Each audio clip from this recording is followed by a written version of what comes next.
7:10, we'll call this meeting to order. Commissioner Dillard. Present. Sorry, I had issues with my computer. Commissioner Johnson, Here. Commissioner Krebs. Here.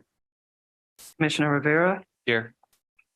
Commissioner Merritt, Here, and Commissioner Harris. Here.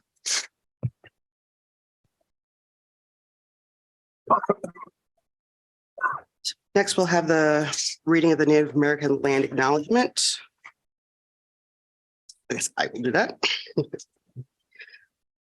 We meet today in the community of Iowa City, which now occupies the homelands of Native American nations to whom we owe our commitment and dedication. The area of Iowa City was within the homelands of the Iowa, Meskwaki, and Sauk, and because history is complex and time goes far back beyond memory, we also acknowledge the ancient connections of many other Indigenous peoples here.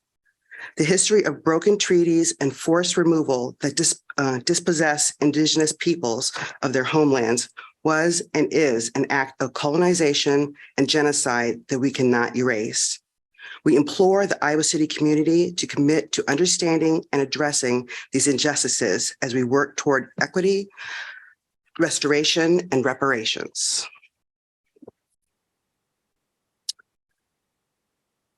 Next, be approval of the meeting minutes from December 1st. Do we have A motion to approve.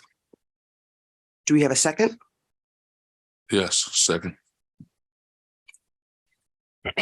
Then properly moved and seconded to approve the minutes from the December 1st meeting date.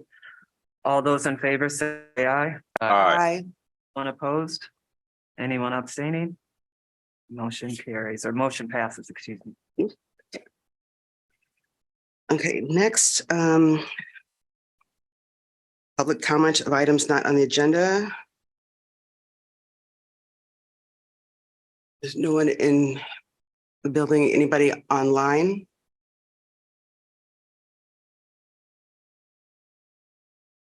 Okay, I think we'll move on to the next. So the Iowa City School District Elementary School Performance Incident. That's just the agenda.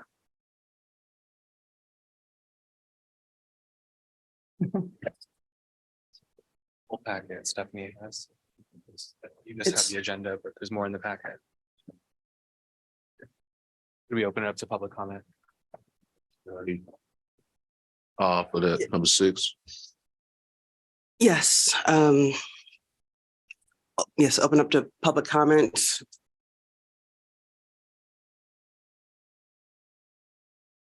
Anybody online would like to comment?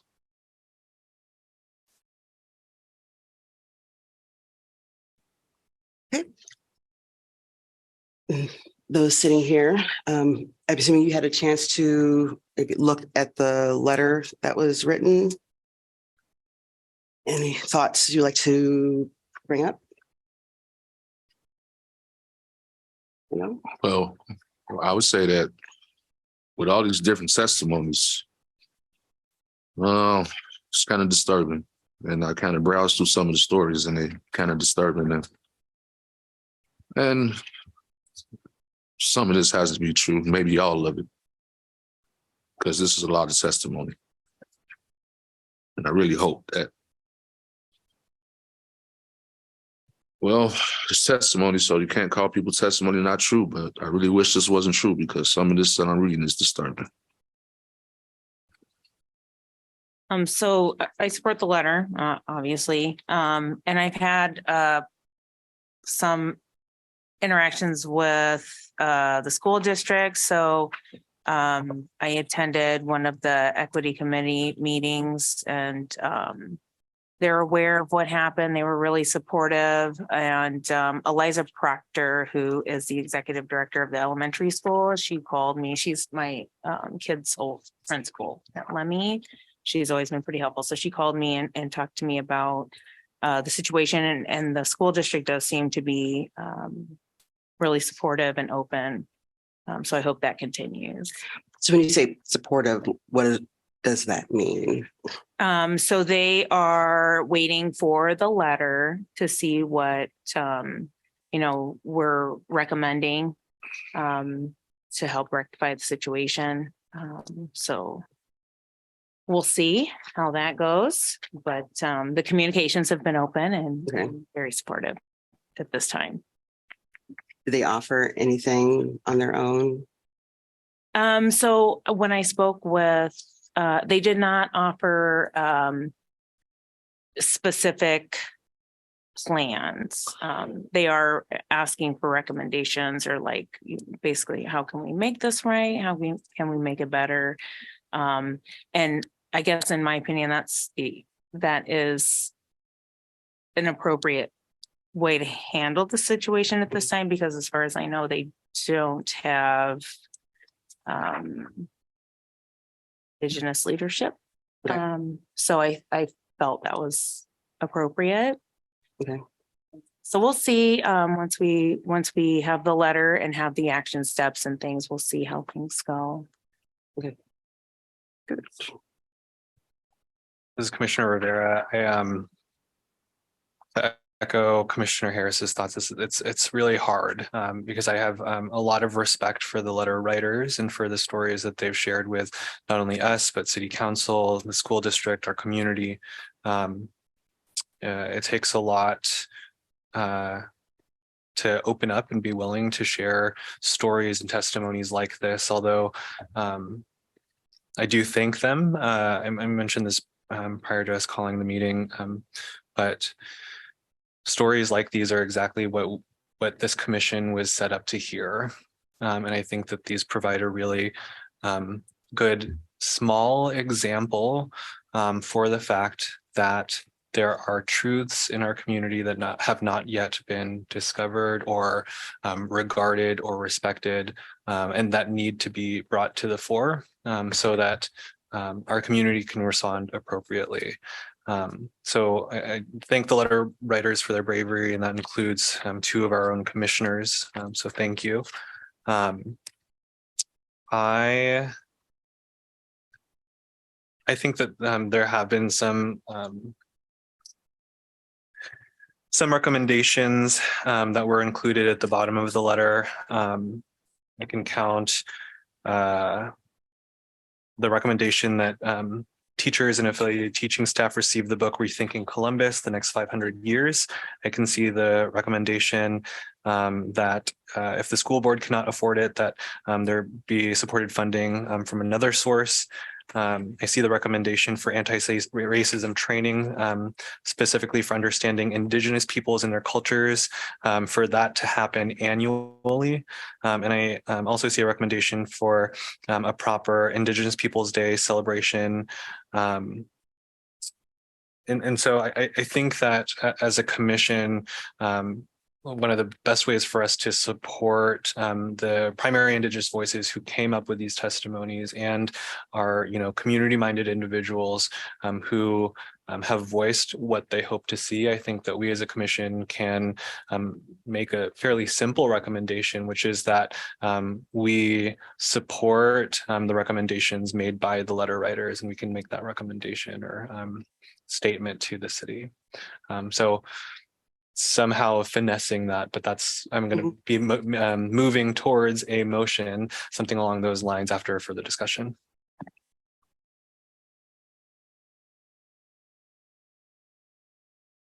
I see a hand. Hello. Hi, this is Sakawis. Hi. Can you hear me? Yeah. I wanted to apologize for being late. I was in a very important meeting that ran over. I was trying to get off and get on here in time. Thank you for reading the letter, and I'm just so sorry I'm late. Can someone catch me up just really quickly? We've really only started the discussion on this topic. Oh, great. Okay. Yes. You're not missing too much. Your timing's perfect. Your time is perfect, and you don't need to apologize. We know that you're such a change agent in our community, so thank you for hopping on here as soon as you could. I should still be on time. Sorry about that. Thank you. Did you have anything to contribute, Commissioner Nobis? Well, thank you for reading the letter. As you can see, it has the testimony from, I think, about 4 of us on there at the moment. I believe there's 4, yeah, and different incidences as well, as you can see. So yeah, thank you so much for proposing that the TRC back the letter. And I know the TRC was going to write their own letter as well. The letter writing just kind of went in this direction. As you can see, it became more of like Indigenous peoples writing a letter. Then I thought, yeah, it'd be great. Like maybe we'll just write this letter from the Indigenous peoples of Iowa City, which seems more fitting in a way, right? In terms of testimony, and then have you back it if you're willing to. Yeah, this is Commissioner Merritt. I was thinking of, yes, responding because since the letter was addressed to us as well as the other agencies, that we would respond in, especially in support of a lot of your recommendations and calling out, the school district and whoever that, this needs to change. And this is how we would like that change to go forward. So, and the letter was wonderful. I thank you so much for, putting so much effort into that. Well, yeah, I just did the bones, and honestly, the testimony is the important part, and that's thanks to Marie and Eloise and Alicia. So yeah, I guess the question is like, and so, I was wondering like whether we should have you on there because like literally, the TRC is the problem, right? But I thought let's add them because then they know that the TRC knows, right? And then also I was considering putting the Human Rights Commission on there. I'd love some, advice on that if you're interested. That's really where we're at. Marie and I are ready to go to the next board meeting on the 10th. I'm about to send an email out to like the local Indigenous folks to show up as a group. And, we hope TRC members, if you can make it, that would be great too. And the next step after that is to also meet with the diversity committee, which we've sort of been setting up. And Marie can talk more to that. And I believe that Eloise already met with them, and so they know. I don't know if it's the same diversity committee though. I do have to figure that out. Is that the So, meeting that I attended, Sakawas? Yes. Okay, so that was the equity committee, and I spoke on that. I let everyone know that we've had, people have seemed very supportive and open. And Commissioner Merritt asked a good question of what steps have the school taken. They are actually waiting for like our letter to come through.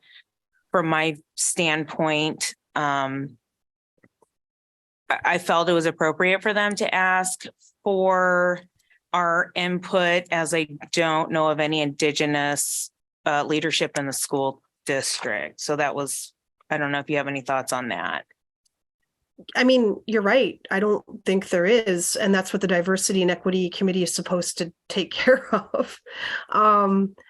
So yeah, we just need to meet with them next and just keep going. And, the thing I want to make sure we don't do is turn this into like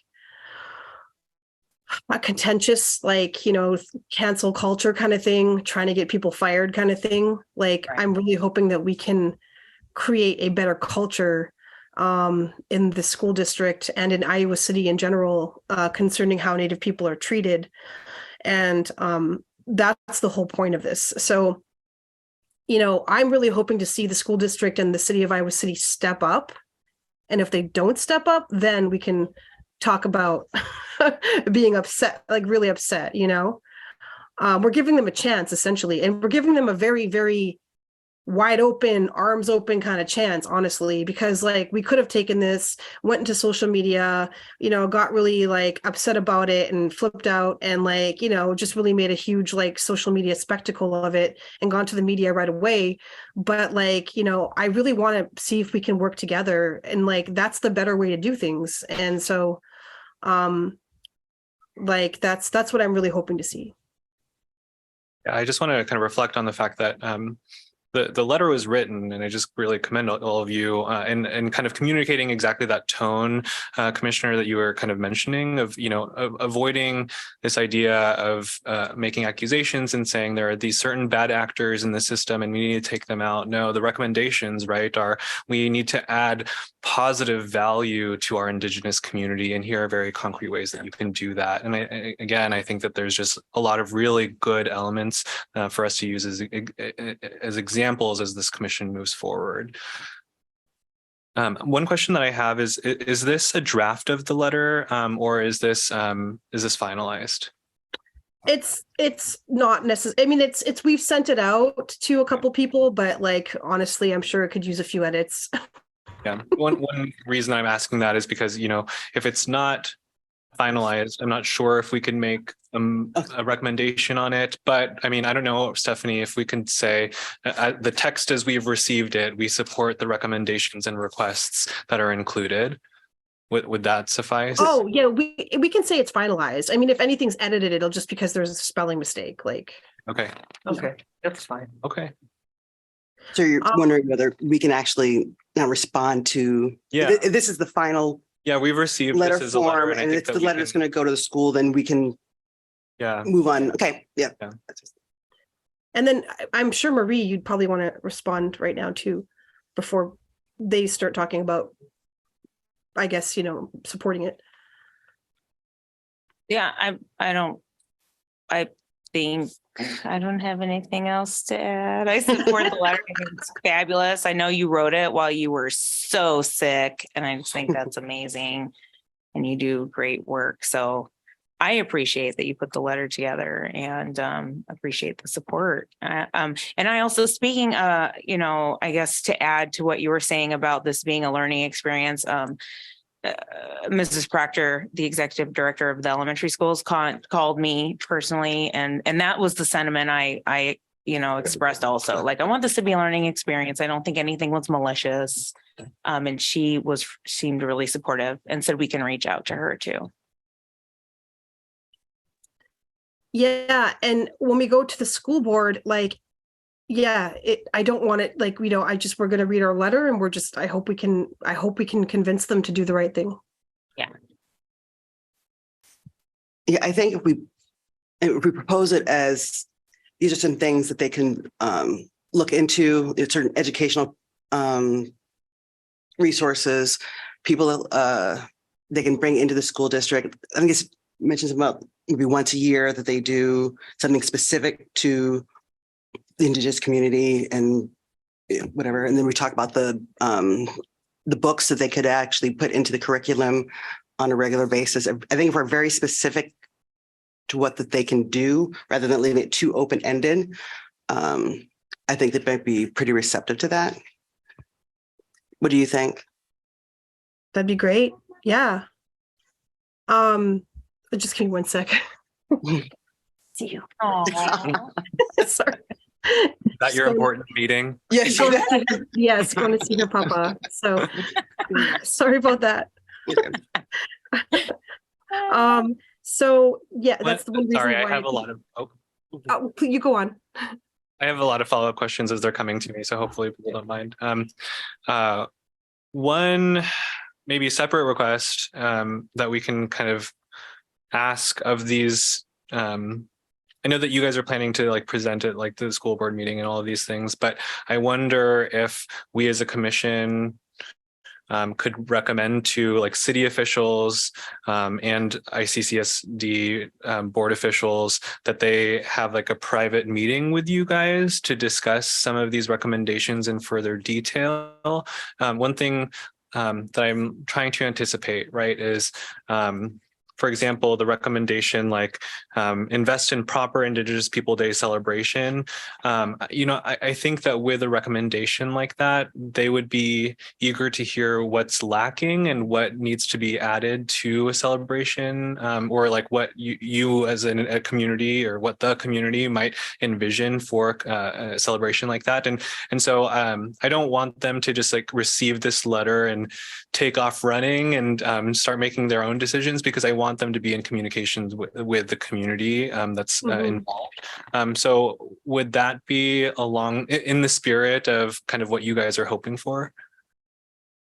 Yeah, absolutely. I mean, and honestly, like, I don't want to anybody to forget, this isn't just about the Iowa the Iowa City School District, right? This is also about the city of Iowa City and the harms that have been perpetrated as well, which is more in line with what we're doing right here with the TRC. And like I'm going to testify right now, actually, about the city of Iowa City. I should have put it on the letter. You know, like it's almost like it's expected that like a small nonprofit like us, Great Plains Action Society, would have to come in and apply for like a measly $5,000, right, and make an Indigenous Peoples Day happen and raise the rest like somehow, somewhere, and then do all the labor and work to make it happen. And then like, what does the city, how does, what happens, what does the city get? Well, they benefit from it, right? They benefit from the diversity, the culture that we're bringing into it. And then, you know, as Iowa City is, like, obviously they want to look good, they look good, right? So, you know, Johnson County has stepped up and created a diversity, equity and inclusion committee, and has promised me that they're going to, you know, work with GPOS this year to do an Indigenous Peoples Day event. And like, honestly, I'd love to see the city of Iowa City like step in and just help make it happen and not rely on the labor of like a small Indigenous organization that's doing work across the entire state and Nebraska to make this happen. You know, like, sorry, I feel like I'm going a little bit off book in terms of like what we're asking, but like you really reminded me just now of how little the city has put into the inclusion and the upliftment and the empowerment of Indigenous peoples in this city, and even just the recognition.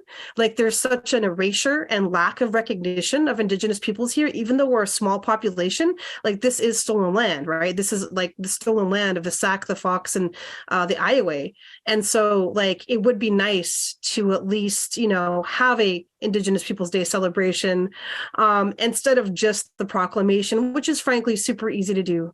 And you know, I'm saying this right now, obviously, like, you know, just being brutally honest, but like, I'm hoping it comes off in the best possible way. Like, I'm saying this so that the city can hopefully hear me and want to, like, you know, correct this, like, this path that they've been going down for years. And yeah, like, make it just, you know, give us a day too, you know. You know, I love Juneteenth. I love Latin Fest, and you know, let's also uplift like the original peoples of this continent. It's impressive that the Johnson County has already gone forward with this. Maybe the city and the county could do a collaboration to do a joint event or something. It would be great. Yeah, and the TRC, you know, maybe we can, you know, we can all back this, and we can just say, yeah, this is a great idea. And yeah, great idea. Also, like, and I love the idea of us having a meeting with them and proposing things like much greater than what is just in that letter. So thank you very much, Commissioner. I just have a clarification question. It's Mohammed. I have a clarification question on the testimony 1D. So just that last sentence about the same class, she engaged me in an over 15-minute conversation that lasted until the end of the period about me being overly defensive. Do we know, it's like, was this conversation in front of the entire class, like outside in the hallway, just them two, or inside the class, but just those two speaking together? I can clarify that. I can clarify that with the person who wrote it, and then just add it in there. Because I don't know. But that's a good question. Yeah, just want to add, I'm not saying that to try to diminish in any way, just asking for just more context in terms of just wondering, like, was this person, you know, kind of having an argument back and forth with the teacher in front of like every single kid in the class? Because that's like, wow, that's sounds much worse. That's a great catch. I will, if it's okay with the TRC or Stephanie, can I add that in there, if just that clarification? Yeah, that's fine. Okay. Yeah, so I don't want to keep too much time on this. I mean, Marie, do you have anything to add?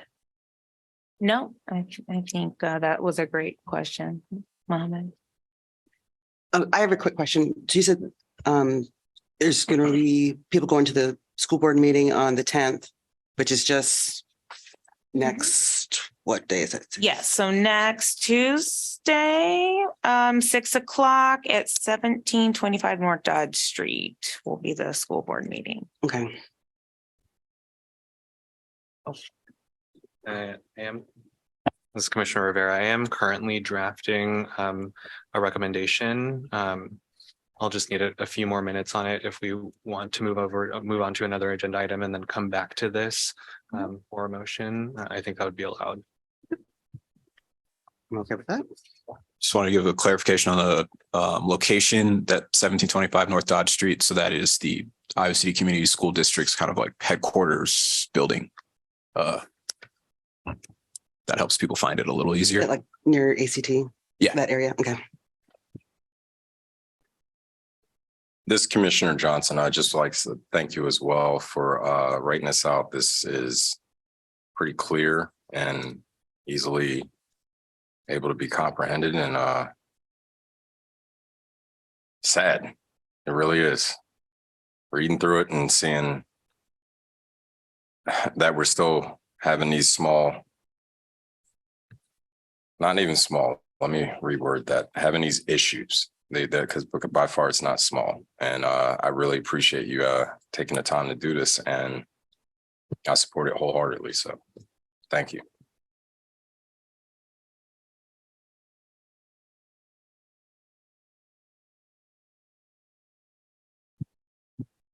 We'll move on to the next item and then we'll come back.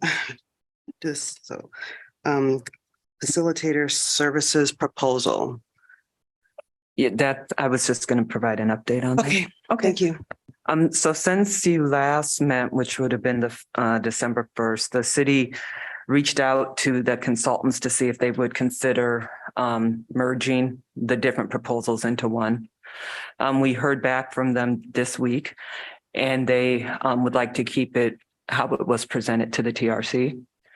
And so what we will be doing moving forward then, and I do want to mention that we realize city staff, the consultants, that time is of the essence on getting this in front of council. But so we'll be working on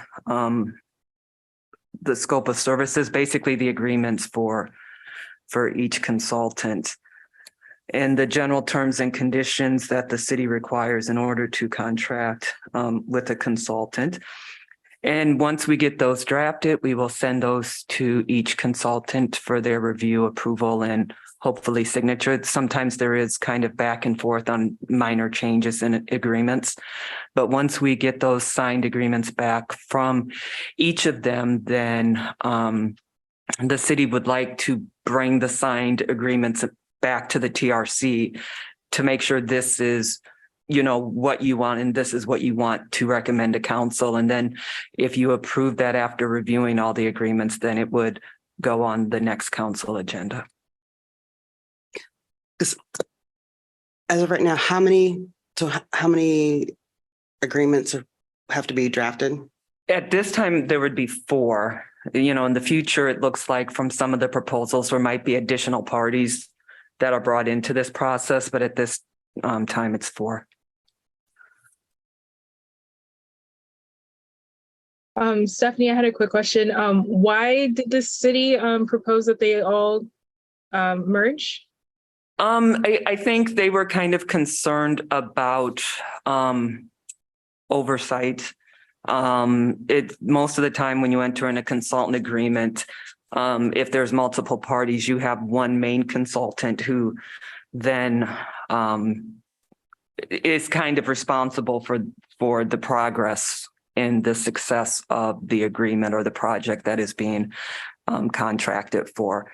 And so I think it was just really trying to, there's nothing, I want to make sure that I'm not saying that there's anything wrong with 4 proposals separately being approved and sent to the city council. It just, I think from the city's perspective, based upon experience, they have found it easier to have one agreement that encompasses all the facilitators, but you have it's kind of like subcontracting. So, and so it's easier to have this contractor who, is making sure that everybody is doing what they're supposed to be doing and making sure that the deliverables and the scopes of services are being completed in a timely manner. And thanks for that response. And so do you have an anticipated date if everything goes perfectly? How soon we could get it in front of city council? So if everything, the goal date is we would have the agreements for each of you to review on your first meeting in February. And so that means that we wouldn't be able to put it before city council until at least the middle of February, if not the end of February? Let me look at the calendar to see. Actually, it looks like you would meet on the 2nd, and so the council would meet on the 7th. And so I think that it can probably be, placed on that agenda on the 7th. But this is all, with the understanding that everything is moving the way we hope it does, so that we can get it to you on the 1st. But this is assuming that it gets drafted, it gets presented to each of the facilitators, they get back to the city attorney with whatever the recommendations to the final. Whatever, edits they have or suggestions for changes, it just, and they may not have any, but I have no reason to believe that the consultants aren't as eager as each of you are to keep this momentum going and to keep moving forward. And so I don't really see there being a lot of hiccups at that point. I see that V has her hand raised. So do you want to then go to public comment now? Yes, that's fine. Okay. Sorry about that. Hi, yeah. Thank you. Can you hear me? Yes. Okay, great. Thank you. Yeah, I just thank you so much for having this on the agenda and appreciate the update. I just wanted to reiterate what Stephanie just said. We are just as eager to get started, and everybody has it like highest on their priority to be as responsive to the city. I do want to say in the conversation that we had with the city, we had in the proposal just wanted to keep it the way it was because that's how we felt comfortable. And, to the city manager, Fruin's credit, he also acknowledged that, there is some of, the white culture saying that we want everything as neat and tidy as possible. And so he acknowledged that, which I just wanted to put out there, was really impressed with that, there's an acknowledgement that like, even within this process, there are things that we are working against. And so wanted to relay that, and that we had a really great conversation with the city and feel really good moving forward, and that it is highest on our priority. So just wanted to say that and answer any other questions people have.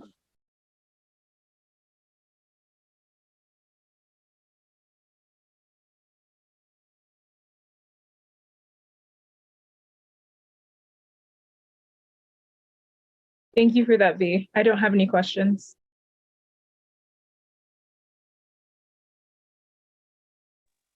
Great, thank you.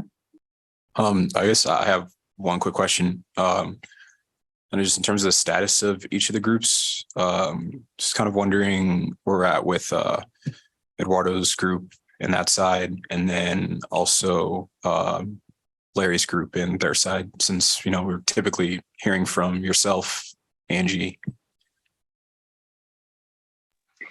Yeah, so we are meeting. I think it's honestly the holidays kind of kicked in there for everybody. But yeah, I have been in communication. Annie is out of town. And so our local team is holding it down, but we are in constant communication with them. So everybody's in, good standing. Just I think with the holidays also kind of got a little screwy, but yeah, feel very confident that we're all on board.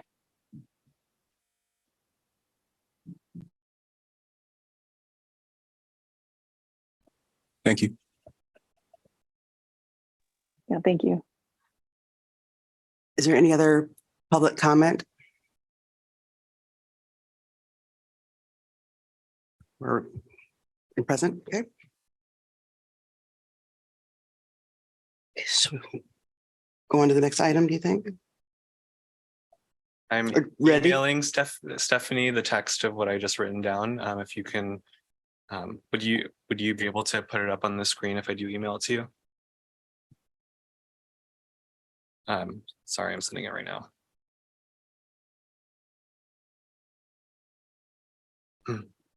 Yeah, we're going back to item 6. You sent it via email, I'm guessing? Yeah, I'm just. Okay, it hasn't shown up yet. Should we go to 8 and then go back to 6? Sure. Okay, so we will go to All right. item 8 and then we'll go back to 6. I think that's the right baby, isn't it? Okay.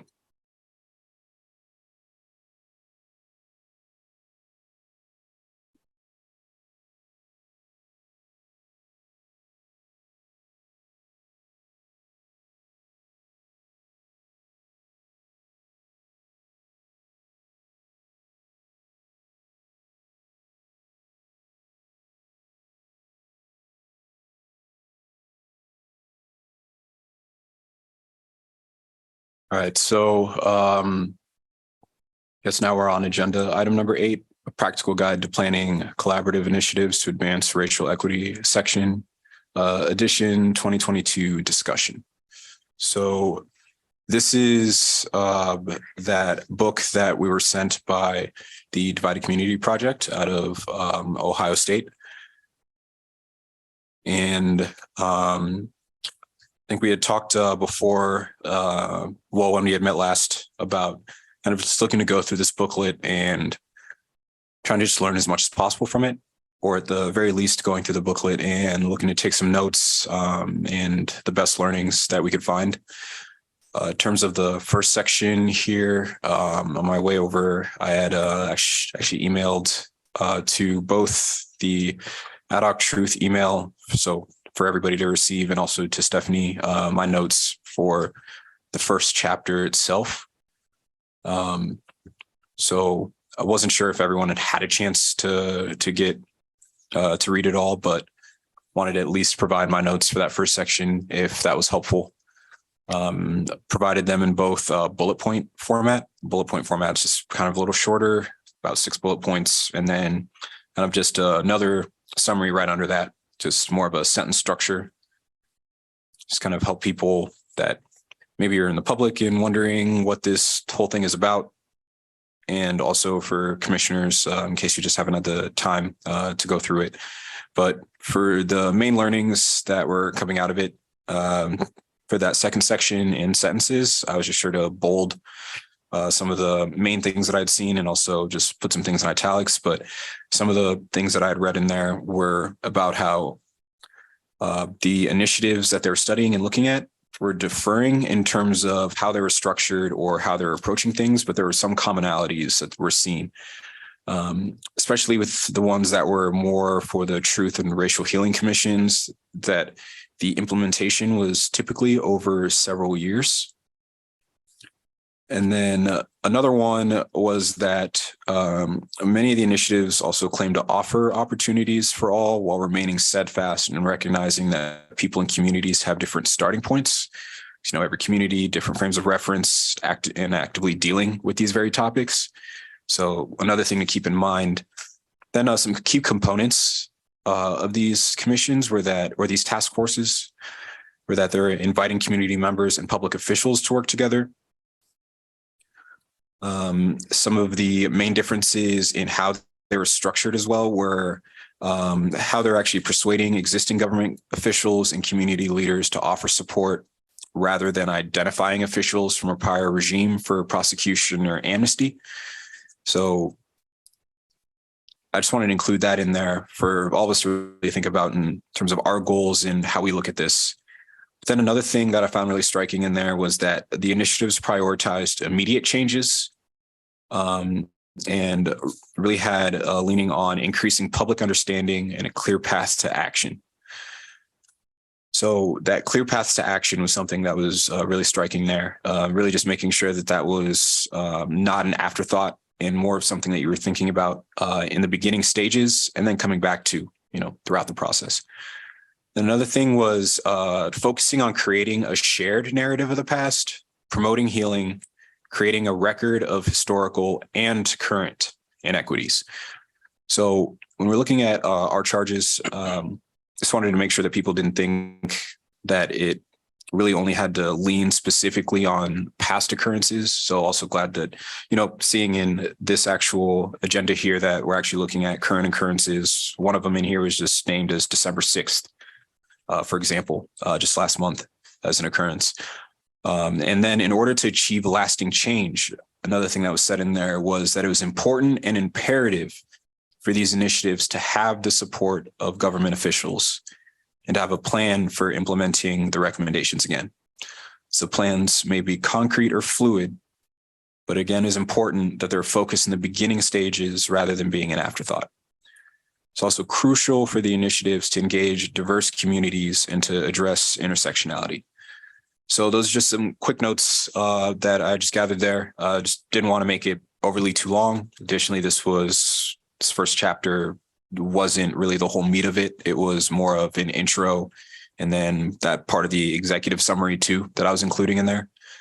The next one, chapter 2. So I'll just include notes for that one ahead of our next meeting, but that's more of the planning stage. So planning the initiative. So that's why I just kept pointing out again in there how they talked about the planning being part of the initial stages, because you can even see in the summary and how the book is actually structured. It's structured in such a way that it's going through kind of step by step of how you should be looking at the process and planning the initiative being a core part of all of it. And when you look at the lengths of the actual chapters themselves, the planning the initiative is, I think, tied for being the second longest section. I'm tied for being the longest section alongside, it is the longest section. Yeah, and then the second longest section would be the developing a coalition for change. So again, Jeff, it's completely in the structure there. More of them are remedying past injustice and sequencing initiatives in coordination with promotion of change hearts and minds with healing. Then that last one before the conclusion, it's a shorter page, is about the continuance of the implementation, the assessment, and the accountability. So looking at each stage of the process, making sure that kind of just skimmed a little bit of the other sections, didn't read those in full, but pointing out the structure again to just show that the book is really laid out in a way that is trying to walk you through that process to get you as close to success or following a successful pathway based on all these other groups that were studied as possible.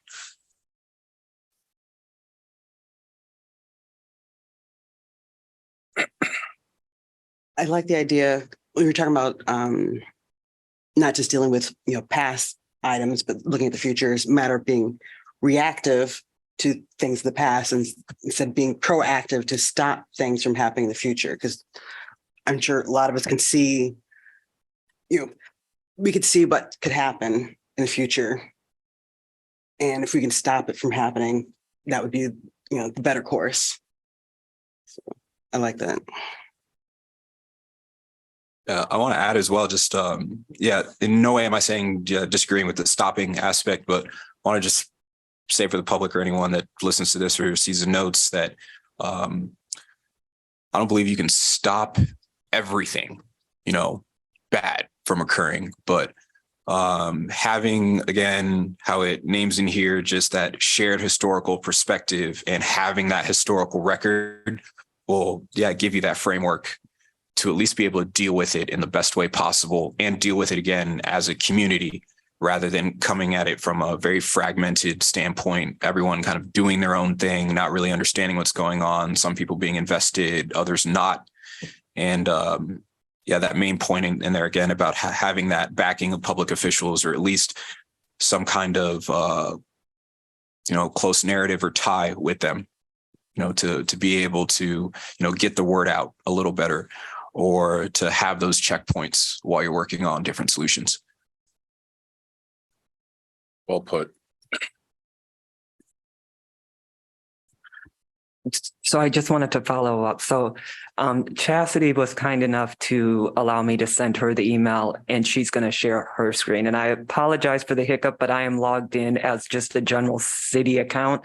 And so I would have to go out and restart everything to re-log in as myself. So, but lesson learned. And next time I will log in as myself and not use the generic login. Thank you, Stephanie.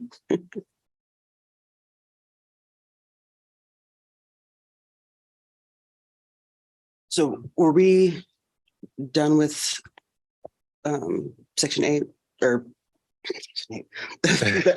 Part 8. Oh, yeah. Get rid of section. We're done with that.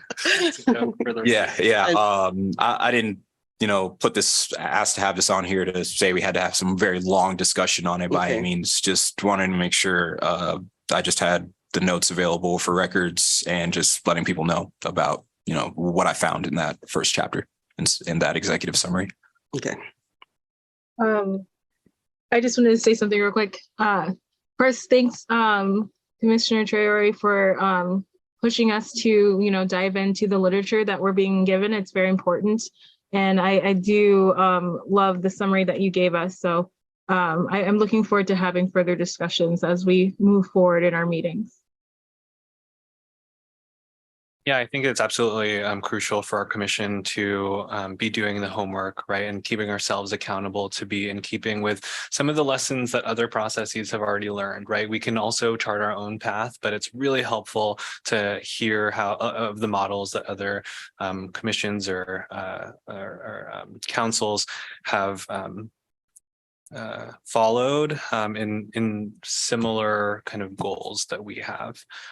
So thanks, Mo, for taking us through this. And I did appreciate reading through a lot of the sections. Some of them really hurt because I wish I wish that we had read some of these lessons before some of the ups and downs that this commission has experienced. But I'm glad that the Divided Community Project is putting this out. And, it makes me excited that, as members of this commission, perhaps we too can kind of once our process is further along or done, we can share some of the lessons learned from our perspective so that other community members can enact similar movements and projects. So.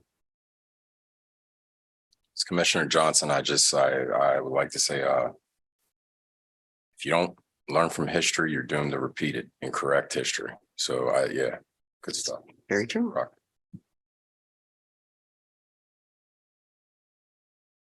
Was there anybody in the public that had any comment?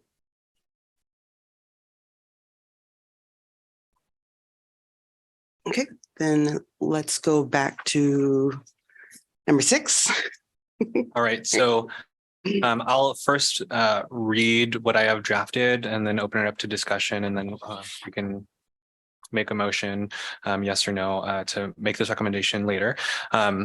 But whereas the Iowa City Ad Hoc Truth and Reconciliation Commission has received a letter with the subject, ongoing racial discrimination towards Indigenous people sanctioned by the City of Iowa City and the Iowa City Community School District, the Commission recommends that the City of Iowa City and ICCSD support the requests made by members of our Indigenous community in this letter. These requests include, but are not limited to, funding the provision of more educational resources to teaching staff in ICCSD, such as the book Rethinking Columbus, providing annual anti-racism training to educators and city officials for better understanding of Indigenous peoples, and planning and enacting a community celebration for Indigenous Peoples Day. The Commission also recommends that city officials and ICCSD leaders meet with the letter writers for more collaboration on how best to execute these actions so as to include input from Indigenous community members moving forward. Open to thoughts or suggestions. This is Commissioner Johnson again. I just want to say, I want to re-clarify again. I'm at the end of a fast right now, and that was a very slip up of words and saying anything is little. This is a huge deal, and I really appreciate what you are working on and what you have brought. And I agree with this absolutely. So just want to say that again. I was waiting until the announcements because really wanted to drive that back, but now that we're back here, I just wanted to say that again. And yes, this is appreciated. Thank you. Well, thank you. It's like you were in my head. Very. Really? No, it's like, it's very concise. I think you hit every point that you kind of talked about. And it's a very, supportive way. I was very good. And you just did it on the fly. Notes app, baby. It's really great. Thank you very much.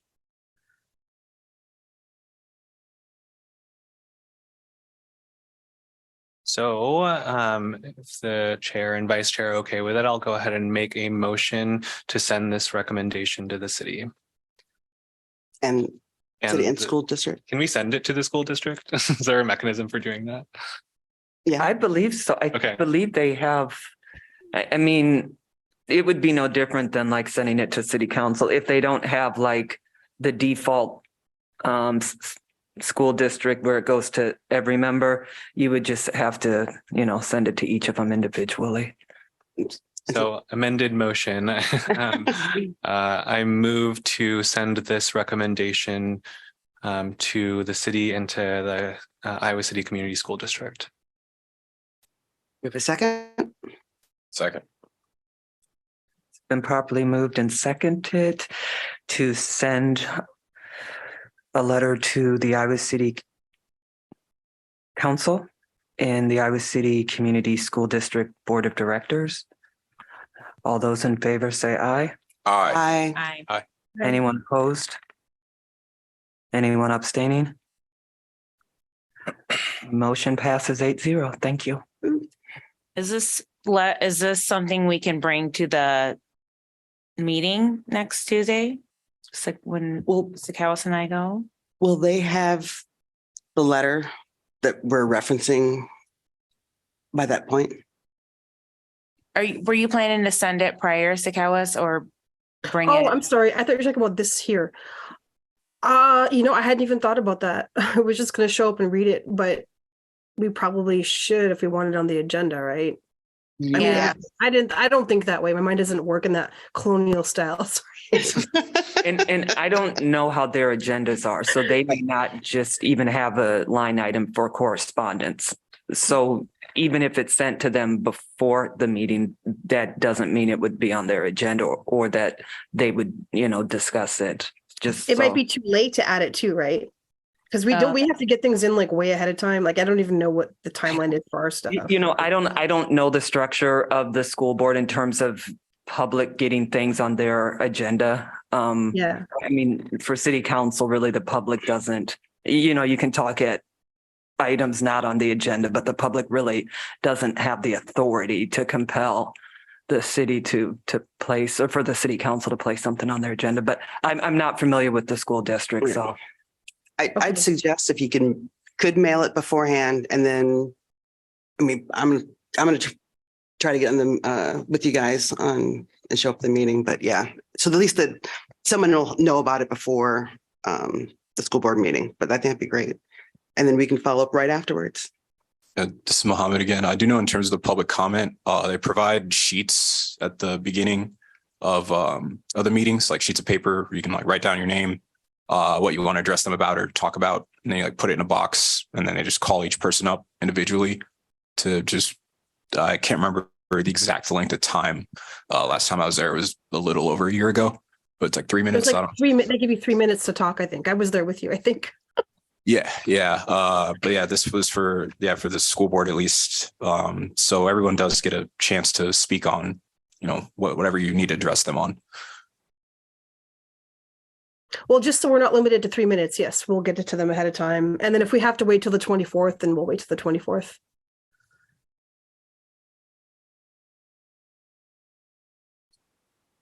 So is this being sent to? Are you guys going to send this? You're going to send this to them, right? Or we That is are, correct. sorry. I'm saying you because I'm kind of abstaining from Clarifying Like- question. Your split Stephanie? personality, yeah. Now that the commission has made this motion and passed the recommendation, I know typically staff will send it to city council. Does one of us need to send it to the school board? Well, okay, so this is in terms of the city council seeing this, doing the routine procedure, this, after I do the draft minutes, it would put as their recommendation. I put yes, and then I put the recommendation there. But technically, council wouldn't see that until there's draft minutes, and those draft minutes are placed in their information packet. Yeah. So, I can shoot for next Tuesday to have it in their information packet. But in terms of the kind of the traditional way, that is how and when they would receive notice that way. And then even they may not even see that there is a recommendation, because once you approve your minutes at your next meeting, that's when then I send to the city clerk the approved minutes. And when I do that, there's a template that's placed on top that's very noticeable. So then the city council sees there's been this recommendation made to us. Does that make sense? It does. and Okay. it- I was like, I feel like I'm just like, It mostly Okay. highlights it- bureaucracy. I wonder if either our chair or vice chair would be willing to just email this text to all of the members of city council and the school board. I could do it. That'd be fine. Thank you.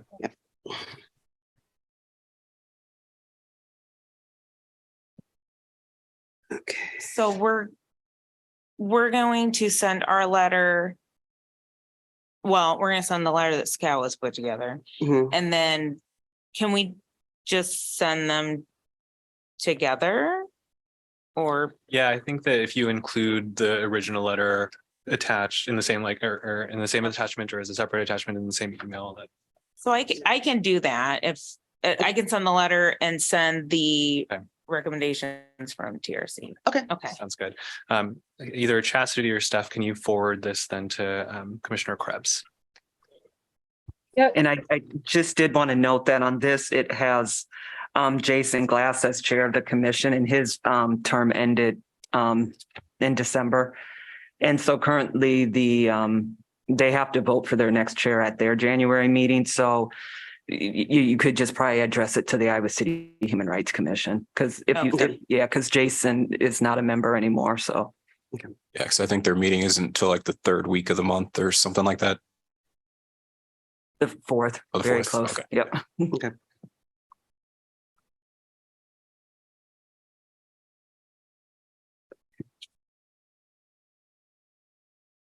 So we're on to item number 9. Is that correct? Okay. Procedures and protocols for the meetings. One thing that Chastity and I have kind of been discussing and in looking forward towards our meetings is trying to be, consistent, concise, and also make it so that everybody knows how the meetings are going to be run, what the people that are coming in, as well as the members. It's going to be probably an ongoing thing until we can get something together. One of the things that I wanted to talk about was that agenda items, when we can have them in so that they get to Stephanie in plenty of time.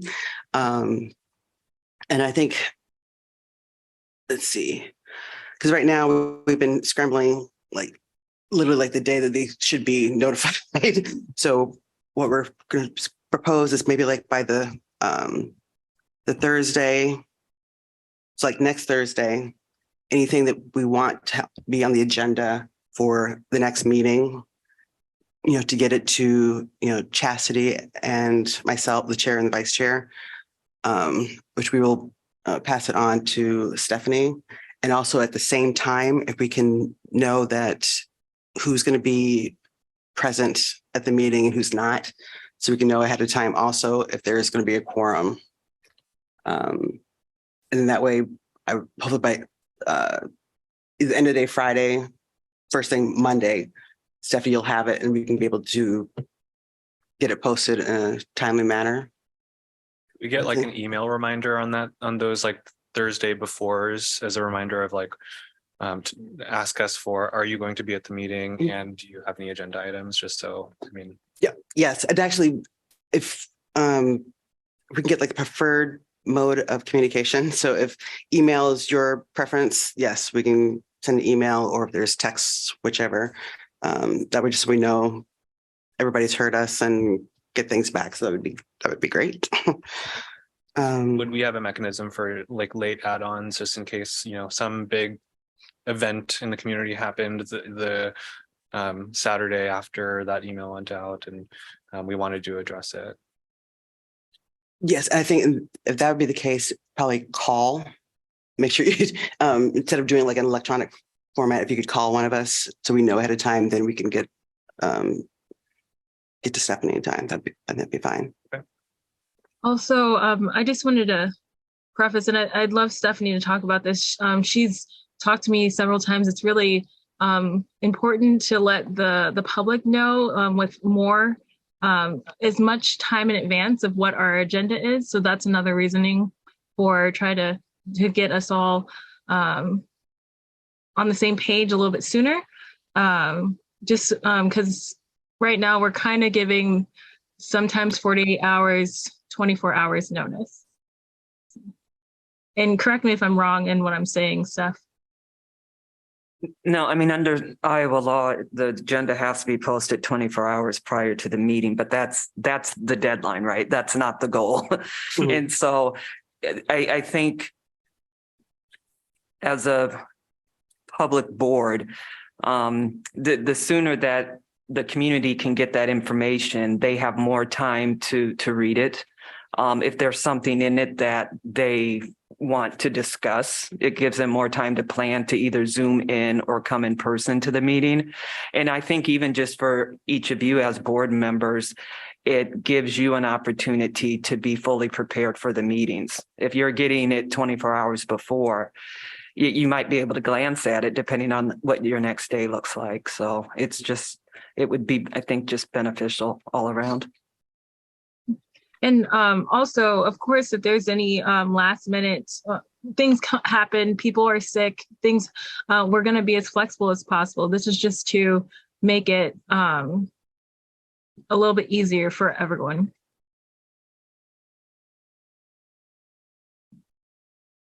Do we have any other thoughts on this? I think that's it. This is Commissioner Krebs. I think the point about the public being notified of our agenda is an excellent point. We do want them involved and be able to speak if they have questions or concerns or input. So I think that's fair, having some, some organization and consistency. And if there's supposed to be materials that need to be included in the packet rather than or at least posted rather than waiting till like the meeting date would be good too. So, okay. This Commissioner Johnson, the only other thing I have is how do we make sure that the public knows what's going on? And how are we going about really making sure that they are kind of tuning into us a little bit more? Because I feel like that would be really helpful if we can kind of make sure it's always around so people have access to it, they know where it is. And then more likely we might have more people that'll be attendees from public and everything. We have any thoughts or ideas on how we're going to do that? And a lot of things are going to be word of mouth. I mean, I feel like word of mouth is kind of really hard because, I mean, if we could, I mean, I don't know. I'm kind of just shooting off the cuff here, but there's a billboard or anything like that somewhere that just has that information sitting there. So if people are, just Are you sorry? No. Are you talking about like our meetings, or are you talking about like our future activities once we have facilitators? About both, really. Our meetings in general, so people have access to it. And if you're curious, you can always look and check things out. And then if you have truth, you can give truth. Like I'm gonna tell you right now, a lot of people might not know about the Truth and Reconciliation Commission. Honestly, there's a lot of people who are just very in tune with everything else going on. Because with the people that I've talked to, they like, oh, that's nice. So you guys got that. And I'm like, wow, there's been a lot going on this entire time.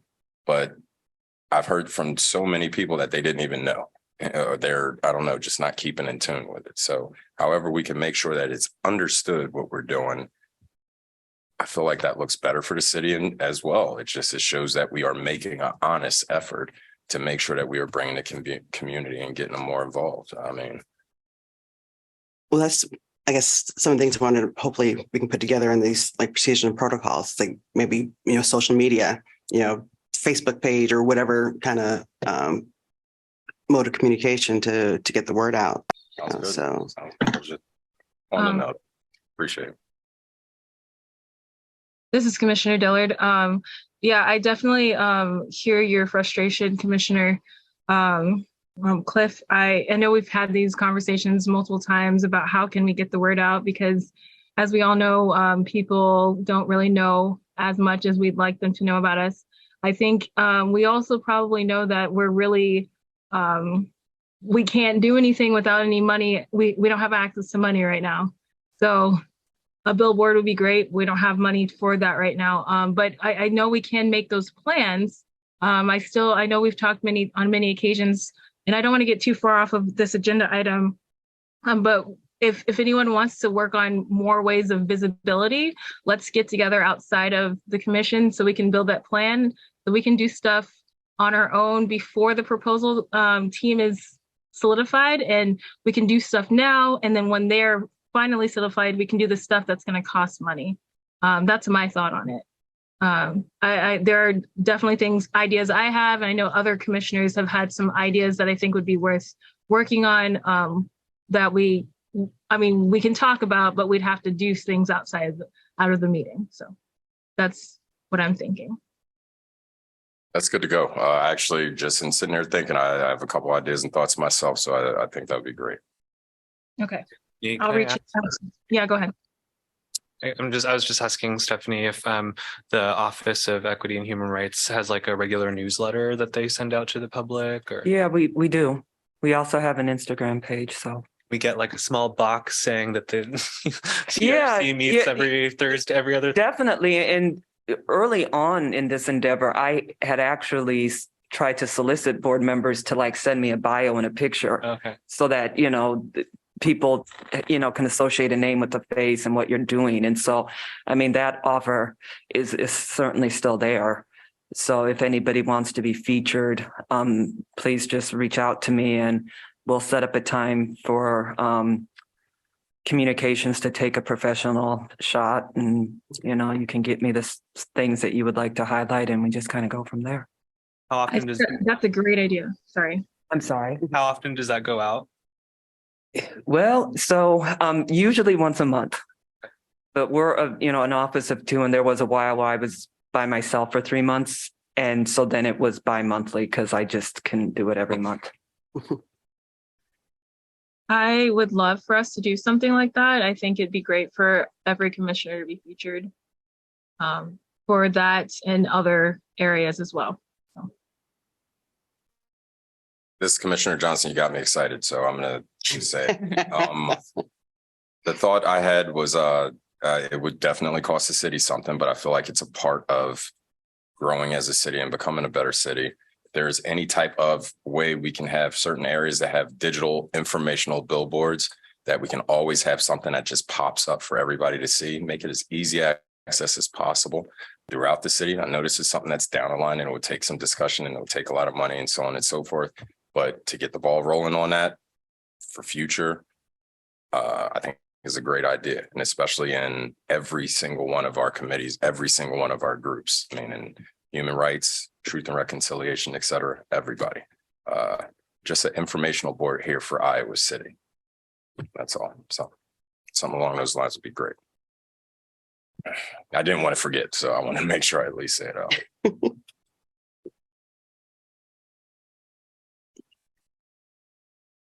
And I just want to add, if there is content that you as a group think would be nice to post on Instagram, you can certainly reach out and let me know that. The hiccup to my existence in Instagram is that communications ultimately has, the approval of what can get posted and what can't, or what they, don't want to be posted. But I can say I haven't had much experience where that's been a problem, but I just want to throw that out there, that it's not necessarily what Stephanie says, it's what a different department says. So. Okay.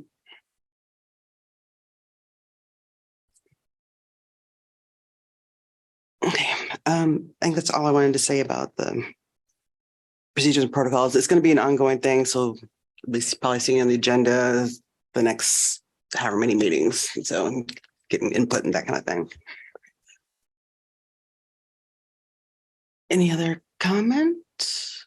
Maybe just to follow up on kind of the offer that Stephanie is providing us, how would the commission feel if I started to coordinate among the 9 members? Maybe we could do like a 3-part series of like meet the commission, meet the TRC, and like 3 of us could come together in conversation for a photo.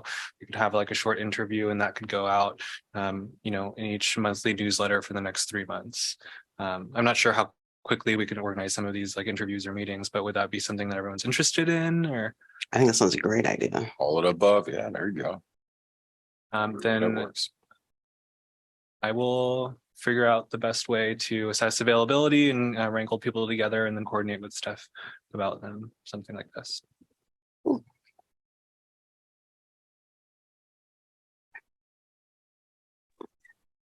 Thank you, Kevo. That's great.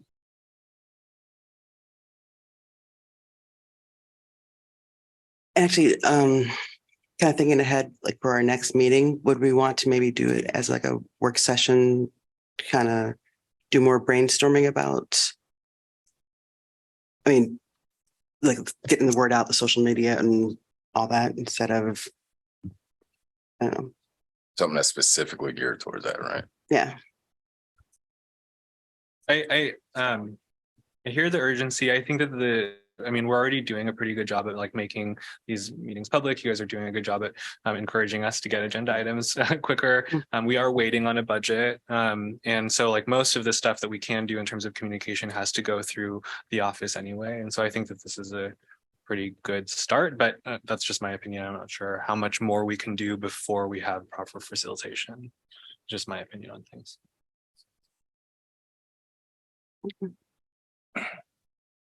I would echo what Commissioner Rivera just said. I think that if people have ideas, we should come together, obviously not in quorum, and put those ideas together. I think doing a work session is going to make it a little bit harder. It's going to be a little bit harder to do a social media plan like that versus just having like a couple people come together and present a plan. I say that from just working, like my job is to work in social media and all that. So it's my thoughts.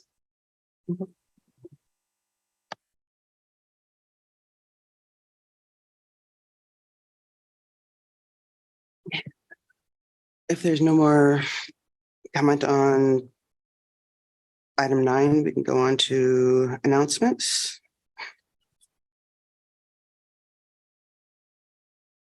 This is Commissioner Johnson. I just want to say Happy New Year, everybody, and I hope everybody had happy holidays, and appreciate you all and the hard work you guys have been putting in. And New Year, let's keep it rocking. That's all.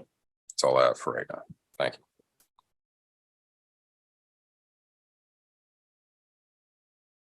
I'll just say that, the city, the university are planning some different MLK related events. And so I hope we all pay attention to what is being offered to us and take part in whatever capacity that we can. If you're lucky enough to get the day off, congratulations. If you're still working hard that day, thank you for the work that you do.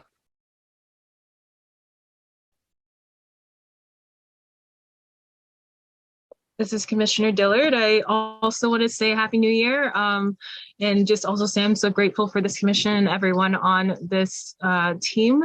I also want to put it out there, Commissioner Gathua, she unfortunately lost her sister last month, so I would love for us to just put out thoughts and prayers for her. And she did return today and has a cold, so just putting that out for her, that we are just thinking about her. Absolutely.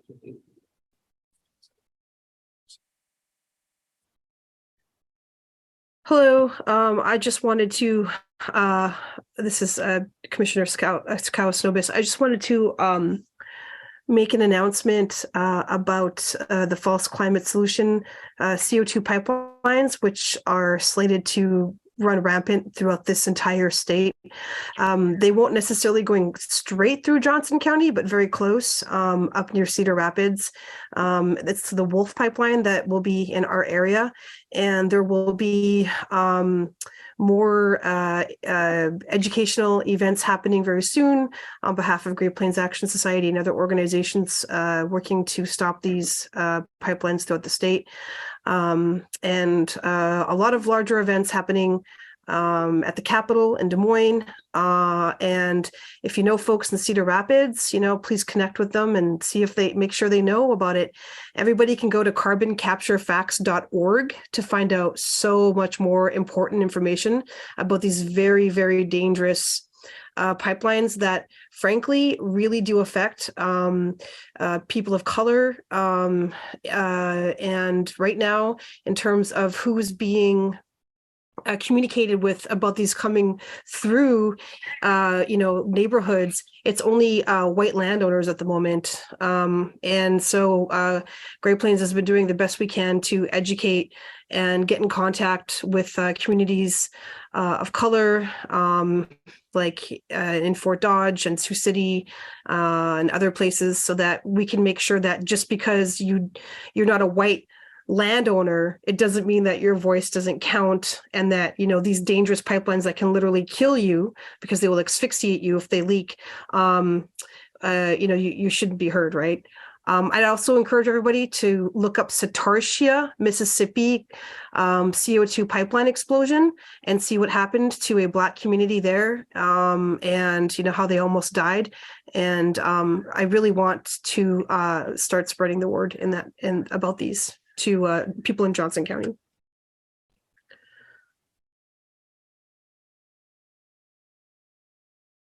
Commissioner Krebs, I'd just like to back up what Kyle said. Please do look into what happened in Starship, Mississippi. That was pretty bad. That's an example of what will happen if we have a leak.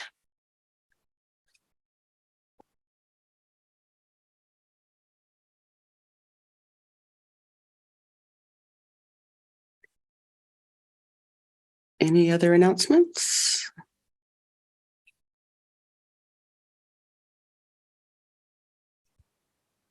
I was just going to say real quick that I passed out some notebooks, and the goal of the notebooks is you can organize it how you want, but the information that is included in it so far are meeting minutes for the last 6 months. And so as you're approving minutes, you might want to, keep the most recent ones in there just so that you can kind of refresh from where you left off at the last meeting.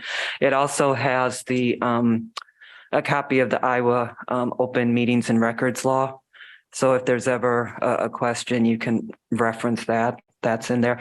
And then most importantly, it has a copy of the resolution. So we talk about the resolution a lot, but very few times have we had it in front of us.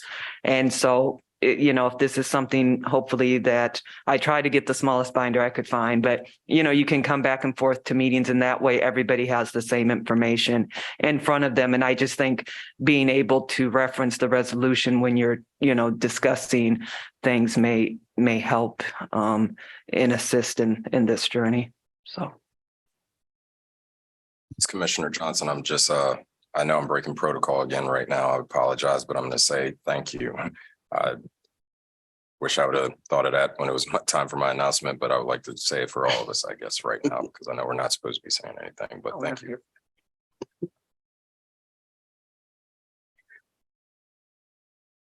Is there a motion to adjourn? So moved. Second. Good night. Bye, everyone.